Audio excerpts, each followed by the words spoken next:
Hey, welcome everybody. Dave and Jeff Bush from growmyprofit.com kicking off another show, another extraordinary entrepreneur interview. And we've got a doozy for you today. We've got a strategist that was pivotal in Jeff's lucrative exit when he exited from his marketing agency just a few years ago with a big 8-figure exit. And so we thought we're going to get John on the witness stand and we're going to ask him all the important questions that entrepreneurs are dying to know on how they too can have a lucrative exit and a quick exit where it doesn't take up a tremendous amount of time and legal fees and time away from the business and from family and all those things. So Jeff, you've got a great relationship with John. He's been a great business advisor, partner to you, part of your CEO mastermind group. Talk a little bit more about your relationship with John and get this thing kicked off.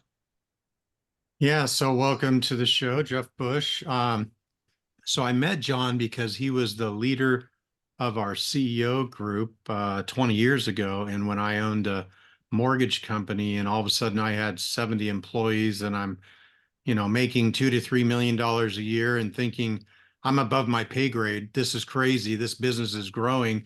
I joined a CEO group just to learn how to be a better CEO. And it was kind of, faith-based, which was cool. Everybody kind of had the same, they were lined up the same direction. And John, was the chairperson who ran the group. So I was in that group for 5 years, got to know John pretty well, along with a lot of other very successful CEOs, some much bigger than me, some much kind of smaller. I tend to always be in the middle of those groups, which is a good place to be. I don't want to be the smallest. I don't want to be the biggest. So then John and I just, have became friends and just started talking a lot. So I've known you for probably 20 years, I'm guessing, that That's was right. probably 2004, 2005.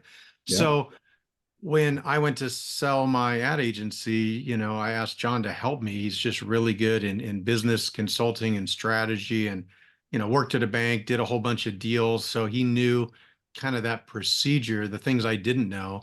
And it was so important for me to keep my eye on driving revenue and profit. I didn't want to take my eye off that and go worry about due diligence and digging out documents and answering the 1,000 questions the buyer had. If I would have gotten pulled into that, we were afraid my sales might drop, which is a bad thing when you're selling a business. You want it to go up. So I was able to really keep my eye on driving the company. And John did a whole lot for me. I don't know, was it a couple hundred hours of your time and labor that was so valuable to help me exit without completely stressing me out. And then doing some tax planning and doing some future investment planning. Hey, once you get this money, how are you going to let it make money for you? That was valuable. How are you going to not pay 50% in tax? That was valuable. So John, my attorney, my CPA, were kind of all three on a lot of calls together, strategizing on how to make this happen. So anyways, that's my long introduction. So long-term friend, good guy, business consultant, financial planner, kind of doing a little bit of everything. So, John Wheeler, Akili Capital founder. So thanks for being here, John. It's good to be here with you guys. It's kind of interesting you're sharing that, Jeff. The introduction actually came from David. David and I That's had right. connected because I had a small coaching practice that I was doing for business owners as well. And David connected with me and he goes, I should introduce you to my brother, Jeff. He needs to talk to you. I've still been waiting for that referral fee, doggone. I should have been cut in on the deal. That's right. I forgot about that. Right. Man. Need to monetize that stuff, David. Well, I know that we've got a bunch of business owners that are super excited to get into your wisdom and to hear some of the pitfalls and things that business owners oftentimes fall into. One of them, Jeff just talked about, taking your eye off of growing the business. And maybe that's the first and most common challenge, but let's just start there, John. What is the most common challenge that you run into when you're working with a business owner that wants to exit? And lo and behold, you find this. What is that challenge? Yes. That certainly can be a critical factor. And unfortunately, that particular one that Jeff was describing is that if you do take your eye off the ball in terms of growth or revenue or profits, most businesses are going to be bought based on a multiple of your EBITDA. So earnings before interest and taxes, maybe they have some other, factors in there, but at least EBIT, earnings before interest and taxes is what I usually try to get owners to focus on. So if it's going to be a multiple of that, the buyers can always want to have that updated. And if they see all of a sudden that the trend is moving down, they may start to back off, or they may start to put other clauses into your purchase agreement that aren't very advantageous to you. So that really is an important point, that when you get into the buying process, it is very time consuming. In fact, the thing that we usually tell people is, look, if you're going to do this on your own, you can. I mean, there's no, you can do it. You just need to be prepared for doing two jobs. You got to keep running the company. That's a full-time job. And you're going to have a full-time job going through the process that Jeff very aptly described, which is all, what most buyers call due diligence, the process of investigating your company. And they're going to go deep, and they're going to want to know everything. And, you think about it from the buyer's perspective, they're going to invest hopefully millions of dollars into buying your company. They want to know every skeleton that's in the closet. They want to know what could cause their investment to maybe sour, not perform as well.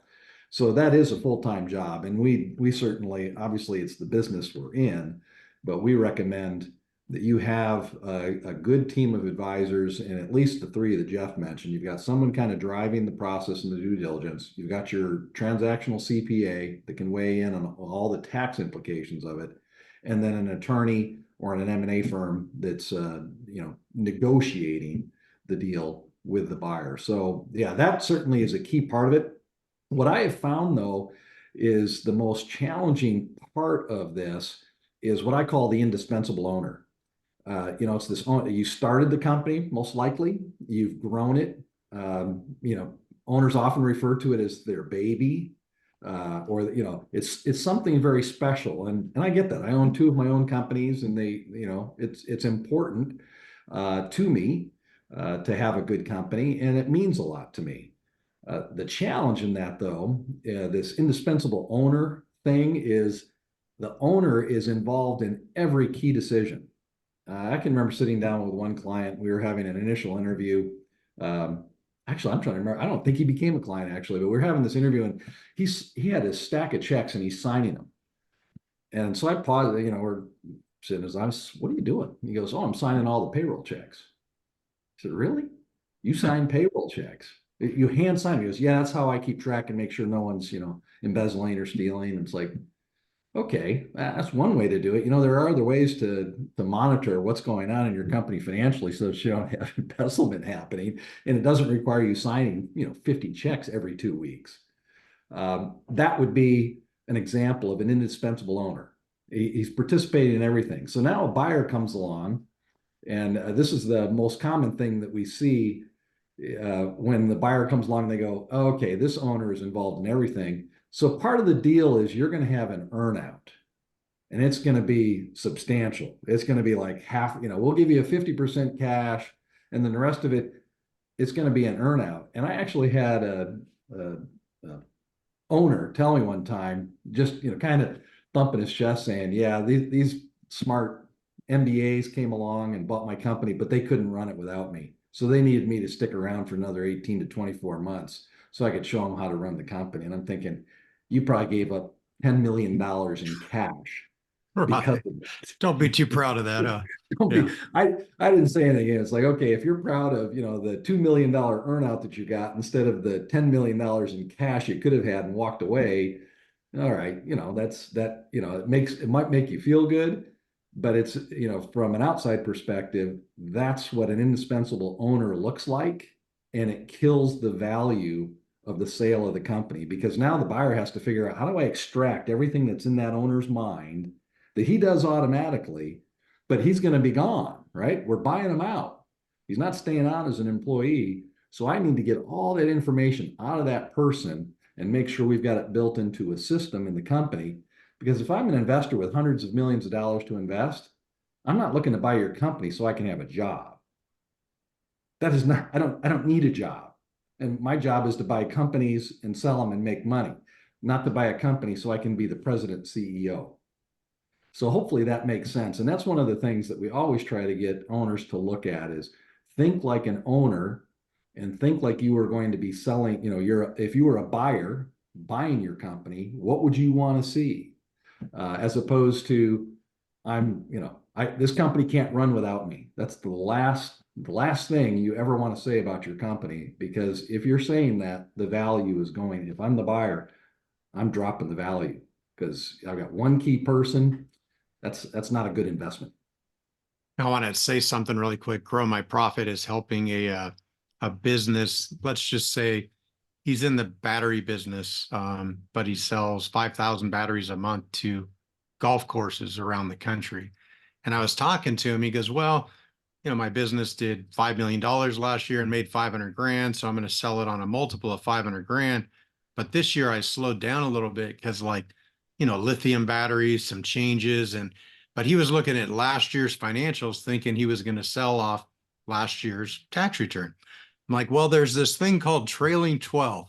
And I remember like they're going to update January, February. And I remember when I was selling my business, I was like, oh no, 12 months ago was a really good month and it just fell off the chart. Just What was drop. this month? And you're watching that trailing 12. And if the business doesn't sell for 6 months, they're going to include the next 6 months of Right. trailing 12 and they're going to drop off what happened last year. So based on what you did 2 years ago and 1 year ago, trailing 12, that was a new term that was kind of important in selling a business, right? So Right. watching that. So yeah, and that gets into some of the financial aspects of businesses that a lot of owners, they're just looking at what they most recently did. And, did we make money? Did we not make money? Did we grow? Did we not grow? How much profit am I projected to have at the end of the year? Which isn't bad, but those trailing 12 month, and that's a good one. Some depends on the business and how cyclical it is. You might want to go to trailing 24 months, but a minimum, I think the most common standard is a trailing 12 month, and it eliminates some of that seasonality, right? So if you have a great big December, well, hopefully you have a big December next year. But as a buyer, again, if I'm looking at your company, that trailing 12 kind of evens out some of that revenue. If you have revenues that jump and fall and all that. So look at both revenue and profit. And it's a great way to know when there's something really happening in your company on a trailing 12. Because if it's just the last 30 days, well, is this really a trend or was it just, an odd month? Well, when you take out all those odd months kind of thing, when you do a trailing 12, so that's a great point, Jeff, that it is something that most buyers, sophisticated buyers, will utilize as part of the EBITDA. And as it turned out in your case, the trailing 12 was really moving in the right direction. So we were able to continue to say, we may have underpriced this thing. It's going well. So you kept your eye on the ball, to your point at the beginning of it. You kept growing the revenue and the profit, and that made the trailing 12 look even better. So when it got to the final deal, it continued to increase, which was a win. Yeah, another thing I was just remembering is when I thought to myself, I'm going to stop spending $50,000 a month on advertising because that'll go right to the bottom line. I'm just going to quit advertising and it'll make my trailing 12 better. But then I'm like, wait a second, if I stop advertising and 3 months from now my revenue drops, that's Right. bad. So I remember all these thoughts are going through my mind of how to make the financials look better, the bottom line, the EBIT, make it look big. But you can't stop what makes your business run. And so it was like business as usual, man. Just keep going. Right. Am I still hiring people and growing a new sales team? I mean, I was always hiring. So it's funny how I decided, hey, just keep doing what you're doing. Yes. Everything's working. I'm not going to cut and make all these artificial changes. That was, you start getting, I don't know if I'd say greedy, but you're thinking about that bottom line and how to juice it. But if you stop spending and stop hiring, that's been a big success of my company after owning it for 9 years. So anyways, that's interesting point. That goes back to the original point of continue to run the business as if you weren't selling it. Yes. You take, and I've seen this happen in other situations where they do exactly that. And let's say you've got a deal where they're offering you, and I'll make it easy math, a 10-time multiple of your EBITDA. So 10x deal. Yeah, you see that in tech companies or whatever. So you got a 10x deal, and let's say you're a relatively small company and you have, 1.5 million in profit. So you're getting 15 million, 10 times 1.5. You're getting 15 million for the sale of your company. That's the basic parameter of the deal. Well, this guy's going, hey, ongoing operations. I've got all these expenditures, big capital expenditures. I'm just going to push those off and not do them. Right? So let's say, we need a new piece of machinery. It's 50,000. He's looking at that and going, well, that 50,000 equates to $500,000 I'm giving up. so I'm just not going to buy it. Well, 6 months later, due diligence, deal falls through. Now he's behind the eight ball because all the equipment and, the growth that he should have been planning and working towards, he just kind of put on hold as for the deal. And it really was tough for, then the buyer walks away. Now he's left with, 6, 8 months of not really doing anything to grow the company. He still owns it. It was not, and it's like, so yeah, absolutely right, Jeff. You don't ever want to go into a deal trying to figure out, okay, how can I cut some corners that are really important to the operation of the company? Because the deal may not go down. And if it does, chances are the buyer's going to see that. And oh, by the way, there's this other thing they call a holdback. They'll hold back usually anywhere from 8 to 12, maybe 15% of the cash sale in an escrow account. And if those things, they go, oh, we have to buy this $50,000 piece of equipment that you should have bought 8 months ago. Oh yeah, it's coming out of the holdback because that should have been done. You're not getting that money anyhow. So you're just shooting yourself in the foot. Talk about accounting and how important it is or how crucial it is to the process of having a lucrative exit. Well, that's a simple answer. Accounting is the language of business. That's how we measure what's going on in a business. And I actually got into consulting coming out of banking because I would go visit my business clients when I was a banker. And I'd hear things like, why do you require my financials every quarter? I'm not even using much of my line of credit that I have with your bank. Why do you require those? I said, well, what do you do with them? Well, I just produce them, I have my CPA produce them because you require them, and my insurance company for my bonding or whatever. I don't look at them.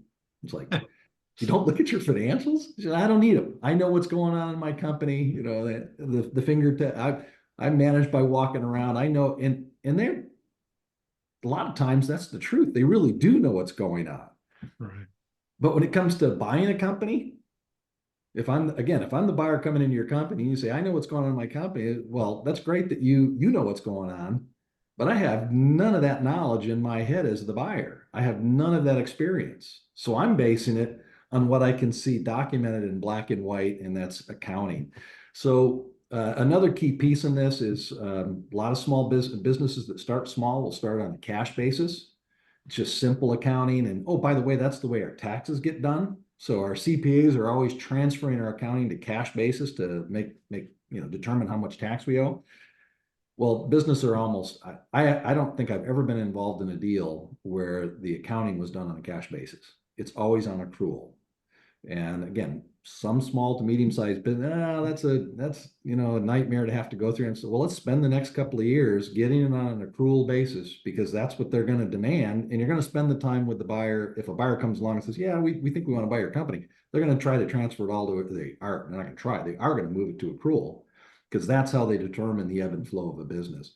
So if you're not doing accrual accounting, you need to talk to your accountant and CPA and begin doing it as soon as possible. It's the best way to manage your business financially, and it's what the buyer is going to demand when they come along and want to look at your financials. It's funny when I was on cash, it'd be like, okay, I brought $1 million in, I spent 700,000. I can do math. I made 300 grand this month. This is great, right? I'm tracking 3.6 million a year. But with accrual, it gets so much more complicated, and it becomes balance sheet. And I know personally probably 40 CEOs, and every single one of them, none of them came from an accounting background. So as soon as accounting gets complicated and accrual, it kind of like, I don't want to say goes over their head. They don't want to learn a new system. Like I manage this business on cash. How much cash do I have in the bank? It's just very simple. And it seems like most entrepreneur CEOs are simple-minded. They have to be to build the company.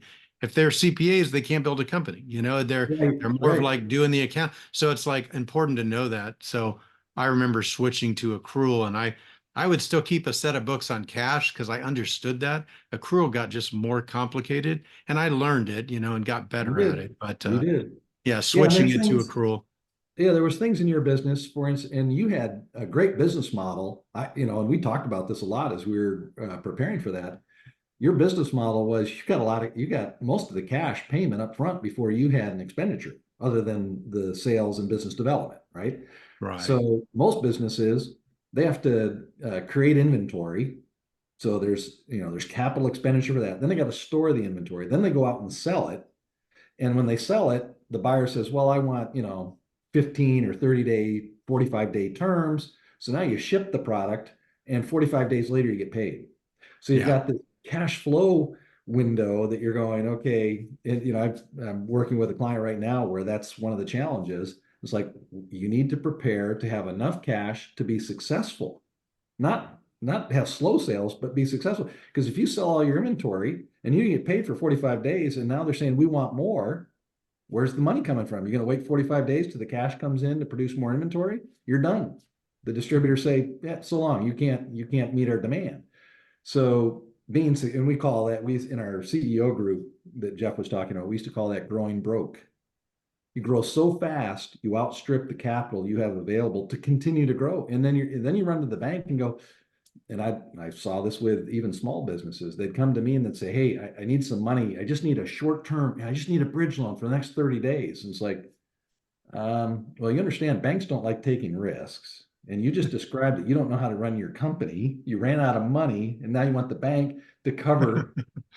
It's like, yeah, well, I thought banks made loans. Yeah, we make loans, but there's very limited risk. You have a Yeah, lot of risk. That's called an investment. That's not what banks do. I remember I had 20 salespeople that are all making on average 10 grand a month. So I got a $200,000 payroll in sales. And when the client paid us, we would pay them, right?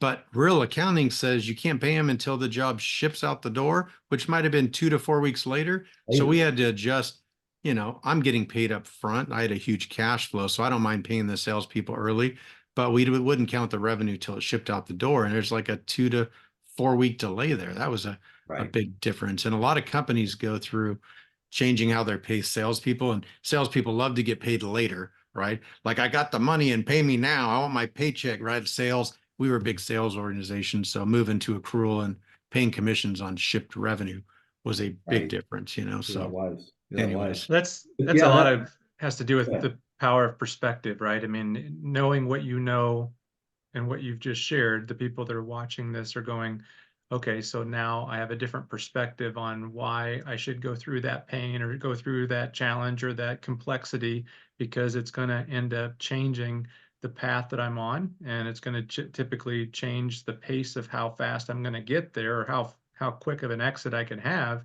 and it's going to change most likely the price. Because if it's going to be real complicated for them to come in and buy your business, it may be a lower price than if it was something that was already on board and working with the standard. So really good. So let's talk a little bit about the power perspective. There's some other things that you've learned about having a lucrative exit that are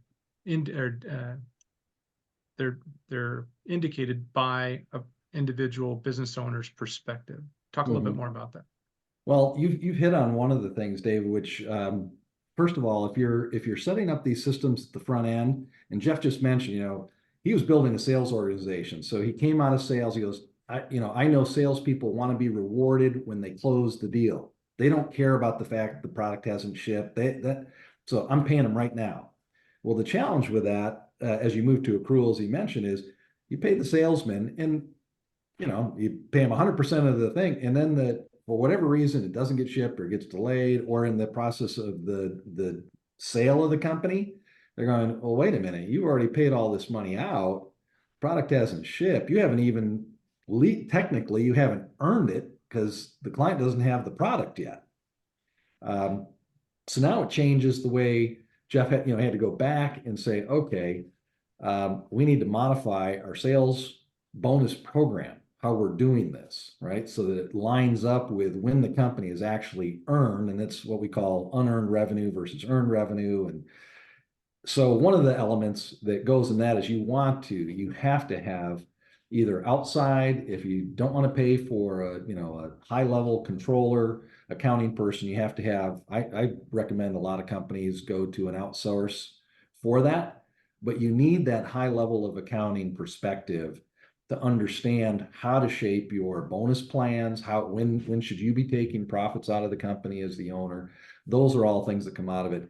I would say, though, that the key thing from a perspective standpoint is to move out of the position of employing people and being an owner or the leader and move to a perspective of investor.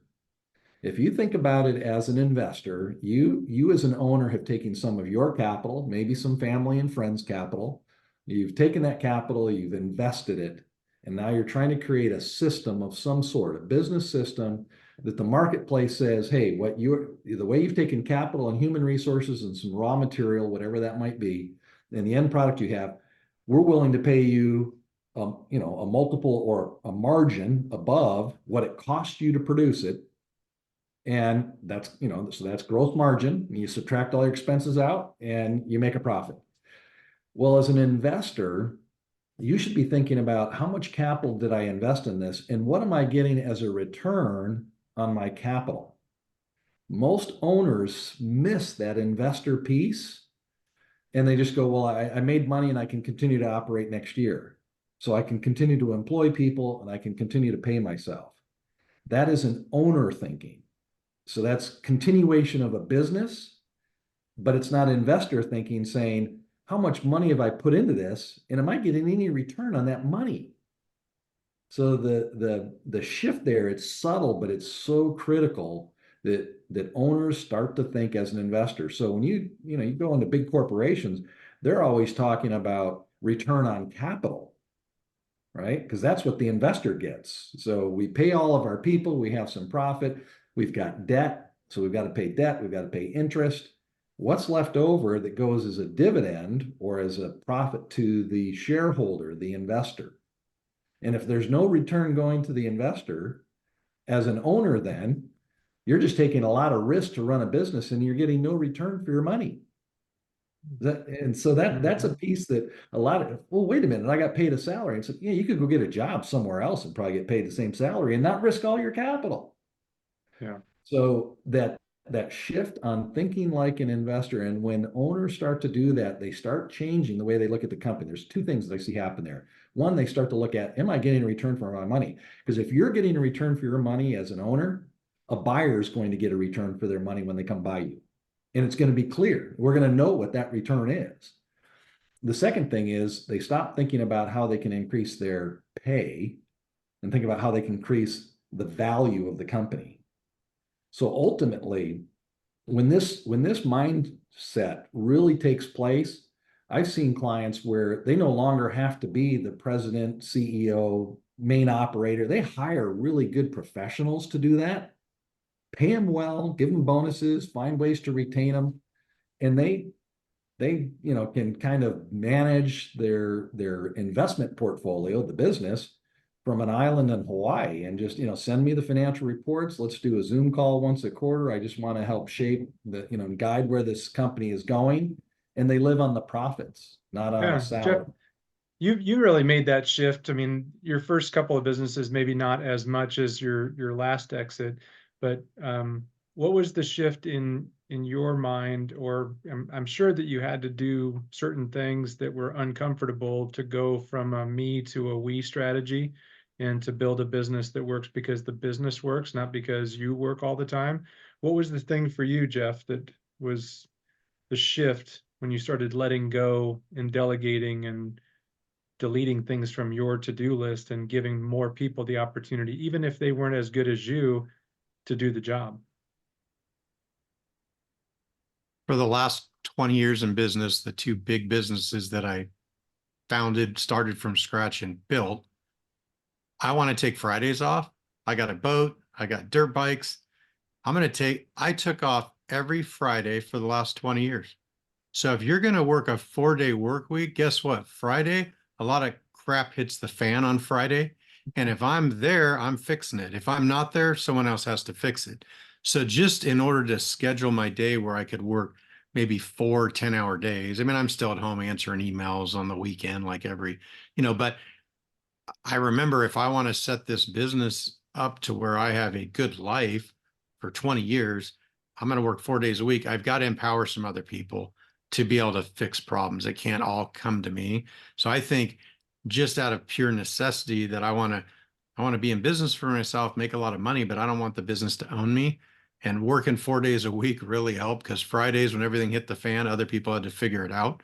And I don't know, I took 5 or 10 vacations a year, for a week, for a lot of 4 day weekends, but a lot of, 1, 2 weeks in the Bahamas, and go to New York, and go to Hawaii. And so I think that really helped, because it forced everyone else to step up. And I would be blown away. I'm in the Bahamas one time, Thanksgiving weekend, and we had the biggest month we ever had at the company, and I was gone for 2 weeks.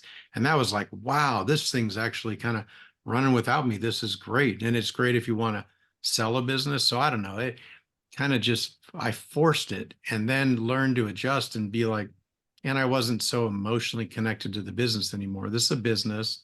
Yeah, I got family members working there, and I care about my employees, but it just, I guess I was able to remove myself being so emotional. A lot of CEOs I know, man, they're emotional. This Mhm. is their baby, and they're hotheads going up and down. They're, almost bipolar. I just read a book where like 50% of successful CEOs have ADD. I'm like, wow, I know I've got it too, but I'm able to channel and focus to get stuff done. But like, or maybe that's OCD, right? Like, but it's a common thing, man. You're dealing with crazy people. We're all little nuts just to go into business for yourself, take all that risk, have these big dreams of making a ton of money. We're different personalities, and not always easy to deal with. Um, I digress. I better go Yeah, back to this I heard question. Steve Jobs talk about a video that talked about how he ended up going out there and shifting from hiring C people to hiring A people, because a small team of A people will run circles around a large team of C people. And if you have C people and you are, paying them a lower rate, I mean, they may come at a fraction of the cost of an A person. And you may be saving some money and earning a little bit more cash flow, but you're oftentimes paying in the lack of freedom, the lack of time, the lack of a bigger exit. And that plays out, especially when you're playing on big multiples. So, John, talk to us a little bit about the earnout process, because I know that that's kind of a mixed bag, because there are, I mean, buyers have figured it out, where they kind of attach a second bite of the apple to make it to be more enticing for owners to stick around and to have a process that makes them more invested in the transition. But as you and Jeff have talked about, is that an earnout becomes if-come, not income. So And I love that. Jeff was the first one that I ever heard use that phrase during his deal. And he goes, all this stuff we're talking about after the deal, I call that if come. And I don't know if you came up with that, but I've used that phrase ever since. That an earnout is if come. You've got income that you get because you do work. Well, an earnout is if come. It might not. So there's a distinction I want to make here too, David, because this is a good point. Because you kind of mentioned one other thing, a second bite of the apple. I don't consider an earnout a second bite of the apple. That's an equity rollover. And those can be really good if the buyer is an experienced aggregator, where they're buying up multiple business and growing it to a bigger business, and then they're going to exit in 3 to 5 years to an even bigger private equity group or whatever. That's an equity rollover. And those, I've had several clients that have done that and have done very well with those. Now, the risk of that is you're essentially taking some of the cash at close and saying, I'm not going to take the cash. I'm going to put 2 million into this new entity, and I'm hoping that in 3 to 5 years you guys exit and my 2 million has turned into 4 million. All right. That's what I call an equity rollover or an equity play. An earnout, on the other hand, is we want you to stay for a set period of time, 12 months, 18 months, and we're going to pay you more than a salary. You'll probably have a salary of some sort. You still get your health benefits, whatever. But if we hit these certain thresholds, we'll pay you a bonus of $1 million. So that's, I think, what you're referring to, David.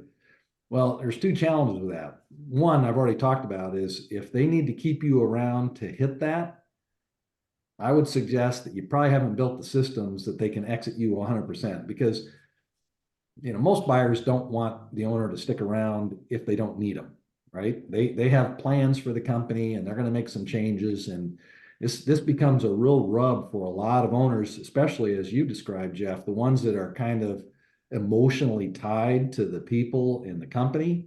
Well, now these, stuffed white shirts show up and they start changing the compensation plan, and everyone's running to the previous owner going, hey, what's going on? This sucks. I don't even want to work here anymore. And so now you're dealing with all that crap, right? Because they will make changes. It's almost inevitable. They're not going to buy your company and go, oh, you were running it perfectly. We're just going to keep doing what you were doing. They've got plans.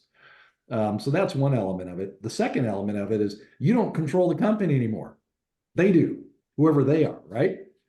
So these thresholds that you have to hit, guess who controls expenses and expenditures and money coming in and money going out? Not you anymore. It's them.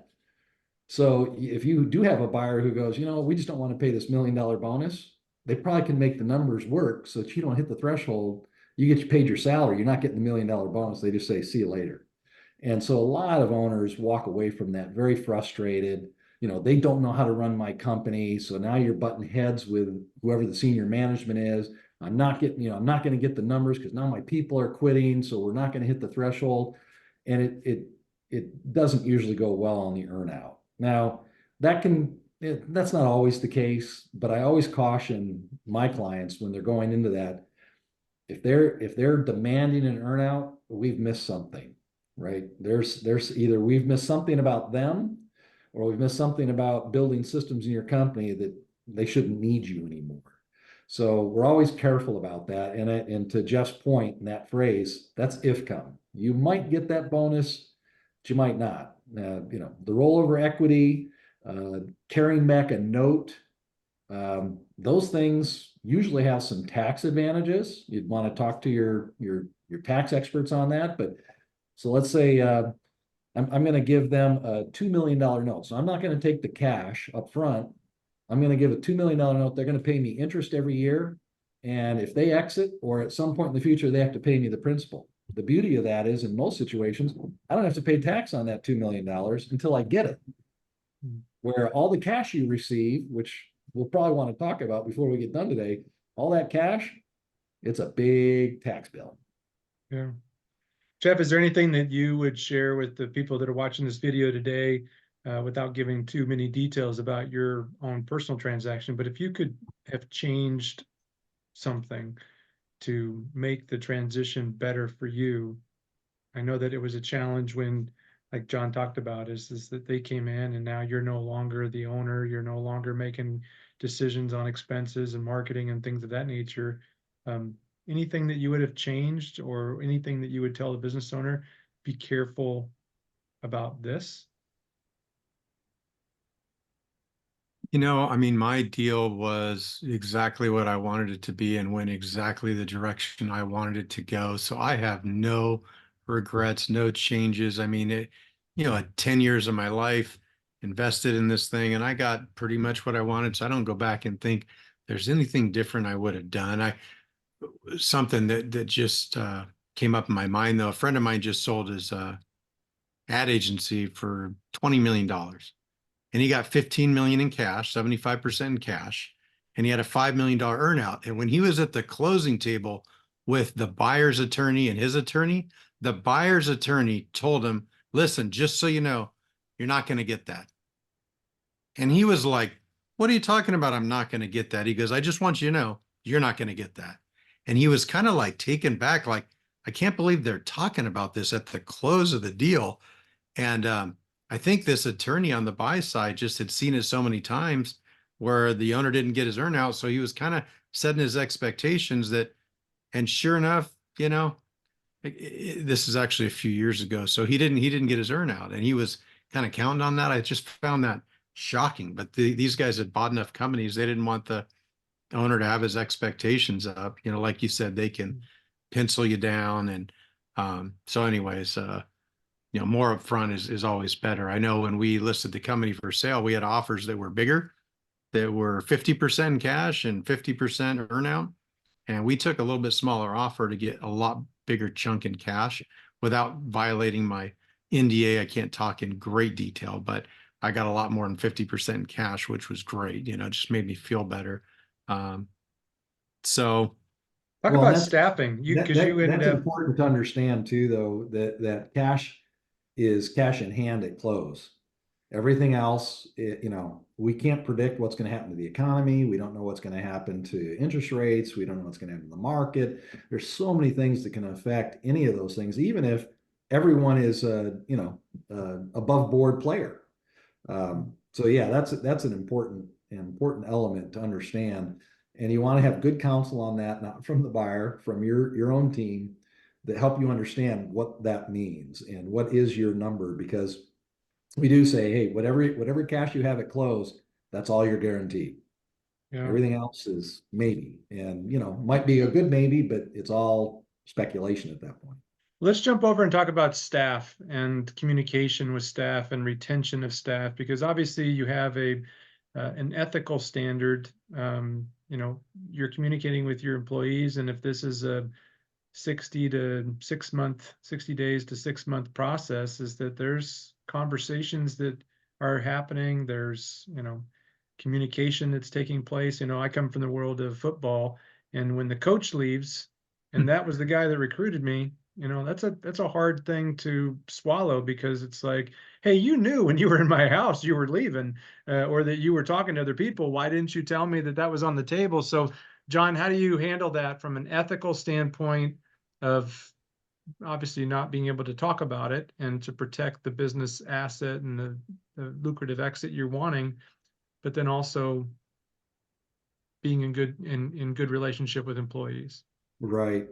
This might be the most difficult aspect of a sale, because you've got lots of other people that are going to be impacted by this at some level, even if it's just like you said, David, the coach, the head guy's, eventually going to be out. Most of the people working there, I would suggest, probably are there because they like the owner, right? There's something about the business and the owner that they appreciate. So that owner leaving, a new owner coming in is a big deal. And it's something that I don't know that a lot of owners really recognize how much of a big deal that is. This goes back to the point I'd made earlier, though.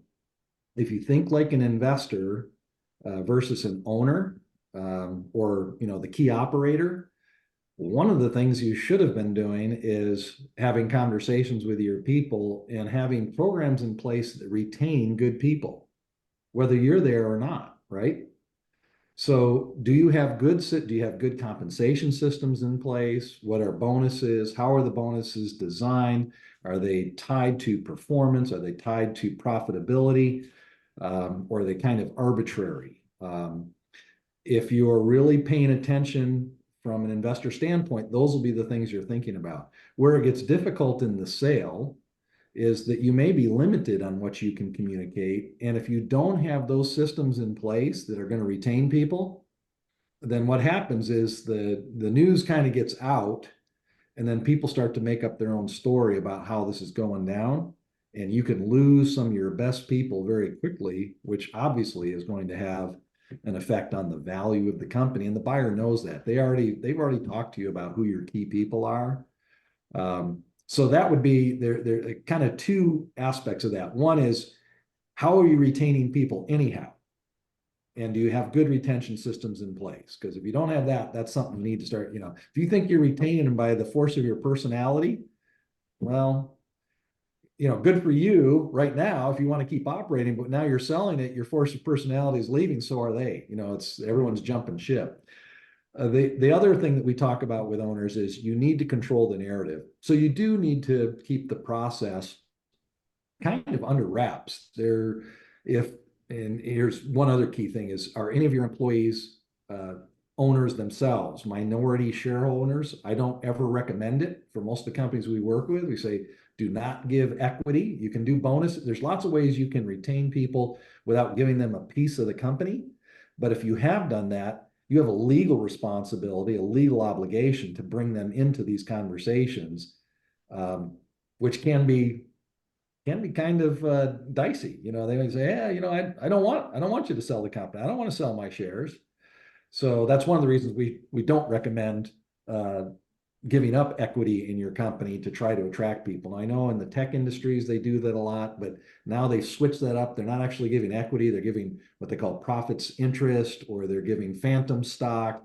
It's not legally equity, but it kind of works like equity when the company Explain gets phantom bought. stock. Give them just kind of a little bit of a hint on how that works. So yeah, phantom stock is just a term for we're going to bonus you for coming to work for us. And it's usually startup companies. Maybe we're going to underpay you salary, what you could get somewhere else as a programmer or some technical position, but we're going to give you essentially what looks like stock. It's going to, so as the stock value goes up, this bonus you get goes up with it.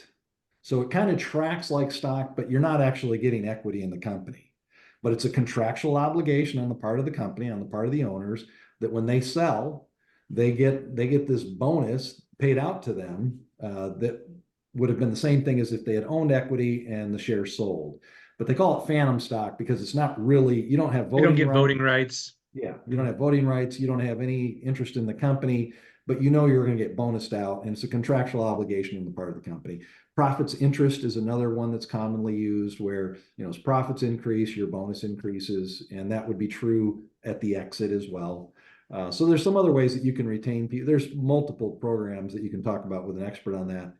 But the thing I would say on the communication that's key is controlling the narrative. The one thing that I've learned about human nature and people is if there's something going on and we're not being told what's going on, I make up my own story. And it's always horrible. Human nature is something's going wrong. The ship's going down. We're all getting fired as soon as this, and people will, they make up the worst possible scenario because in an absence of good information, I have to assume it's something really bad. And then they start leaving on their own. So you definitely need to control the narrative. And part of what we do in these processes, we try to control how often we've got people rolling into the company, people, well, we don't know who are all these guys in suits walking around looking at stuff, and why is the owner always closing the door now when these people. So you control some of what's going on. Can those meetings happen by Zoom? Can they happen off site? If you do happen to talk to employees, I know when Jeff and I were going through his sale, the employees had seen me around for a long time, right? I was just an advisor. So I'd say, yeah, we're talking about different things. Oh yeah, you help Jeff on financial stuff. So, which was true. We were talking about finance. I wasn't lying to them, but we were also trying to avoid them going, what's going on? Because we don't want employees to start thinking about, oh, is my future uncertain here? And should I be updating my resume? But there does come a point where you do need to lay that out. The rule of thumb is the longer you can wait till the deal closes, the better, to communicate that to the whole staff, because sometimes the deal doesn't go down. So if you communicate it early, now you got people thinking, well, Jeff leaves, maybe I will, maybe. Now the deal never goes down, and yet they've already, I took a job at another place and the deal doesn't happen, right? So the longer you can wait to communicate it broadly, the better. The one thing I would say on this too, though, is that when you start to communicate this, you really need to think through, who are my key stakeholders? It's not just my employees. It could be my vendors, could be my clients, other people I know in business. So you've got to think about the communication process and all the stakeholders, my bank, insurance, they all need to be brought into this so that they know what's going on. And there may be a staggered approach that you want to take with that. So you really want to think that communication process through. What are you communicating? How do you minimize the blowback from, that key person? Everyone assuming the key person is going to be leaving. I know when Jeff started communicating, look, I'm not going anywhere. I'm going to be around for a while. I'm going to continue to do what I've always been doing. So that helped minimize that. So that's where, in that case, where Jeff continued on in his role, quasi earnout was good, because then you didn't have people immediately fleeing, going, oh my gosh, this is a disaster. Yeah. So in our 6-step process that we use to grow profits and help people to scale their businesses for more lucrative exits, we start off with an assessment to assess their capacity to scale, see where there may be some bottlenecks and some areas that may be limiting their potential growth. And then we identify those, put together a business plan and a financial scorecard to help them to understand what are the metrics, what are the milestones, what are the specific goals that we need to implement to make sure that we can scale the business.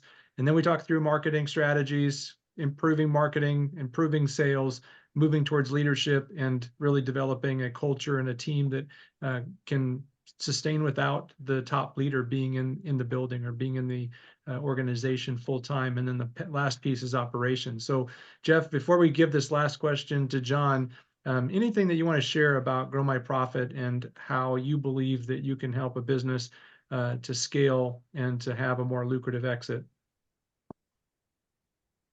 Well, when I brought John in, for example, John had been through 10 exits before. So that's 10 more than I had ever been involved in. You're selling your company. You built one company, you might have one exit. If you're lucky, maybe you have two or three and you do this again, which we're kind of doing now. But, I think just having some outside advice to help you navigate through things that just terminology you've never heard of, being aware of what's happening in the timeline and, knowing that the business isn't closed until the day you get the wire. 50% of businesses sales fall apart in the last 1 to 3 days, which is frightening. So everybody's celebrating early and, so just having that experience of somebody who's been there before, that where I hadn't was just, so valuable. So for Grow My Profit, because we've had this experience, I think we can help business owners that are right in the middle of it, that they want some help growing sales and profit to get a bigger exit, change the products you're selling to get a bigger multiple. If you're at a 5 times multiple, but you change your business around a little bit and can get a 7 times multiple. So, products, people, sales, EBIT, multiples, trying to get, when you go to sell your business, you want multiple offers coming in, just like a house, man. When multiple offers come in, you sell your house for 100 grand over asking, or you end up taking the 100% cash offer instead of the 3% down. I'm going to do an FHA loan and I got a 560 FICO. You start looking at all that and taking the best offer. It's very similar. It reminded me of, I bought and sold a lot of houses. So just having that expert, advice and, we can help business owners, and especially if they're 1, 2, 3 years out, the time to start is now. People start talking about, I'm burned out on my business, I want to sell it right now. Well, now they're already past the point. They're at burnout mode. They're going to take a discount. You want to get ready to sell your business when you still have a lot of energy and you don't want to sell it or need to sell it. Start 1, 2, 3 years in advance. So if somebody's got a $5 million business making 500 grand a year, and we're going to help them get it to $20 million business making 4 million a year times a 5x or a 10x. That's a big number. We can help. So just, I enjoy it and look forward to talking to some of our, prospects that could use our help. We could add some value.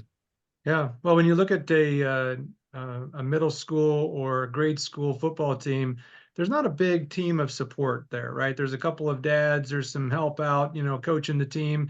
You don't need a lot of staff. And then if you go to the next level, you go to high school, then you start seeing more staff. You start seeing trainers and equipment people. And then you go into collegiate football and you start seeing the staff get bigger. And then you look at the professional teams, they have amazing staff members and a large team of experts and a large team. And if you want to go pro and you want to scale your business 2 to 10x in the next 3 to 5 years, you're going to need a team. You're going to need people that are going to be able to give you information so that you can continue to navigate the team, and you can still win in the profit category, but you can also win at the exit. And John, I know that you provide this kind of business consulting. So before we get to this last session, would you give people just a little bit of information of what you do and how you do it and where they can contact you? Sure.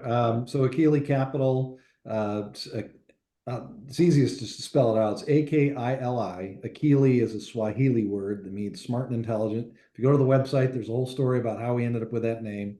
But akilicap.com. And our big thing is, again, we deal primarily with closely held businesses, which usually means one or two owners or it's family, right? A couple of family members. And so our goal is to help families and closely held businesses transition, whether it's to the next generation of owners or to outright sale. And how do we then take the wealth that's been created and have it become a blessing to the family as opposed to a curse? Because one of the things I'll tell you is that we've observed a lot of times families will sell a business, or you have a second and third generation that comes into a very profitable business, and we watch them destroy the wealth and end up hating each other. You know, they have just enough money to sue each other over every ridiculous thing, and it tears families apart. So that's one of the things that we really are focused on. How do we have owners and families own and operate and sell businesses and have it be an enhancement to their family and long-term relationships, hopefully multi-generational, as opposed to a curse where, yeah, we have lots of money, but I don't see my grandkids anymore. It's like, yeah, that's painful. So that's a key part of what we do. The website would be an easy way to contact us and learn more about us. The other, yeah, obviously on there we've got email and phone numbers and things like that. So that would be and we'll put the link to your website in the show notes and inside the description of this video if you're watching this on YouTube. We'd love to see some comments and some feedback of some things that you've learned. So please leave a comment if you can. And just to wrap things up, John, and land a plane, what's the most common thing that people miss on the lucrative exit? If you could come back to one specific thing that is the most common. We may have touched on it briefly, but I would have to say the thing that not for my clients, just caveat here, this isn't missed with my clients because we focus on it. And I mentioned it a little bit. It's this generational aspect. The thing that I find though that with clients that, or people that I talk to that exited and I wasn't involved, is they did not think about what they were going to do day one after they sell the company. They're so focused on growing the company and selling it. When they finally get there, and in fact, I haven't seen this, but I've heard of deals where they're there with all the attorneys, the owner's got his pen in his hand, and he's ready to sign the deal, puts the pen down and says, I can't do this. This company means I'm not selling. And you know, the buyer's like, we spent hundreds of thousands, maybe millions of dollars to prepare for the, what do you mean? I just can't do it. You know, they're so emotionally attached, where they get so much of their sense of self-worth and self-importance from running the company, they hadn't thought about that prior to getting to that point. So that's one of the things that I always talk about. We call it beginning with the end in mind. When you start this company, what are you trying to accomplish? Is it going to be a lifestyle business? Where are you going to, if you're going to sell it, how much do you need to sell it for to really feel like you've done something? So start with that and then work towards it. And that's where I know Grow My Profits would be so beneficial to a lot of businesses, because we lose sight of it. You get so busy running the company, you forget about where are we taking this thing? When do we exit? And to your point, Jeff, the owners that run the company as an investor many times don't need to work. They work themselves right out of a job. They have profits that they live off of. And they now have, it would be the same on the real estate example you gave. Rather than waiting until you're getting ready to sell it to start fixing up all the things you should have been fixing up all along, deferred maintenance. Oh, we need a new roof. We need new carpet. We need to paint it. And so they slap it all together to try to get it ready for curb appeal to sell it. They're doing those things all. They love their home. Now someone comes along and says, I'd really love to buy your house. Well, I'm really not interested in selling, but if you give me 10 million, okay. So you've got options now. You could sell it or not. And that's where I love to see my clients in that position where they're ready to sell, but they have no need to sell. Now they've got choices. And that's where I think you guys can really be such a great asset to owners, where they're getting to that point where they have a choice. I mean, if your business is just a giant ATM machine that you can go and take cash out of whenever you want, why sell that? Well, maybe there might be a good reason to do it, but you have a choice now. You've got options, as opposed to the reverse, which Jeff mentioned. I'm burned out. Horrible time to, you know, my house is a wreck. I don't want to fix it up. Will someone buy it? Well, yeah, sure, someone will, but you're not going to get very much money for it. Yeah, so good. Well, I know that there's lots more to discuss, and we're going to refer people over to John's website, achillecap.com, and you'll see that in the show notes. And reach out to us if you have more questions about Grow My Profit. If you'd like to take a quick business assessment, kind of see where you're at and how you score, we'd love to have a consultation with you and just discuss if we may have something that we can do to help you to scale your business 2 to 10x in the next 3 to 5 years. And if we need to make a referral or introduction to John or another advisor, we have a large team of strategic partners we can connect you to. So John, thank you so much for your time. And this is more than just about money, right? There's the post-sale transaction of investing and moving towards a new identity, because as a business owner, your identity is oftentimes your baby that you've created, and who you are in the marketplace is oftentimes dictated by this business. And when that's gone, there oftentimes is a kind of a finding yourself strategy. And that's something I know that you consult and give guidance to and give some perspective on, which is so crucial besides just having a big payday on the exit. So any parting words, Jeff, as we wrap up? Yeah, John's going to have to get grief counseling certified, right? I'm talking to a lot of business owners. I don't care when you sell it and you get the money. There's some grieving.